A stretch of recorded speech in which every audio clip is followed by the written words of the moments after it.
আজকে তোমাদের সঙ্গে একটা ছোট্ট কথা শেয়ার করব। ধরো কোনো এক সময় তোমার মা তোমাকে একটা কাজ করতে বললো, তো সেটা তুমি বলে দিলে তখন যে না আমি পারবো না।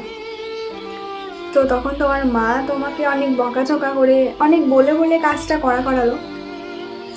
কাজটা তুমি করেও নিলে, হয়তো একটু রাগের মধ্যেই করেছিলে, কিন্তু কাজটা হয়ে যাওয়ার পর না কিছুই মনে হয় না, ভালোই লাগে যে হ্যাঁ আমি মায়ের একটা কাজ করলাম।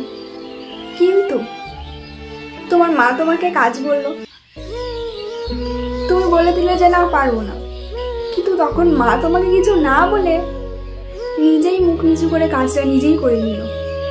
মানে সেই মুহূর্তটা এইখানে এসে লাগে।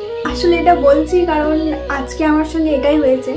মা আমাকে বললো যে এই কাজটা কর, তো আমি বলে দিলাম। আমার একটু টায়ার্ড লাগছিল, তাই জন্যই বললাম যে পারবো না।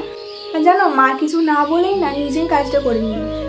তোমরা এরকম করো না, তোমার মা যখন তোমাকে বলবে না কাজটা করতে, করে দেবে, দেখবে নিজে একটু শান্তি লাগবে। না খারাপ লাগতো না যদি অনেক বকাঝকা করতো, বকতো, কিন্তু খারাপটা লাগছে কারণ কিছুই বলেনি, মা নিজেই মুখ নিচু করে কাজটা করে নিল। তো সেই কারণেই আমাকে খারাপ মানে কি প্রচণ্ড খারাপ লেগেছিল।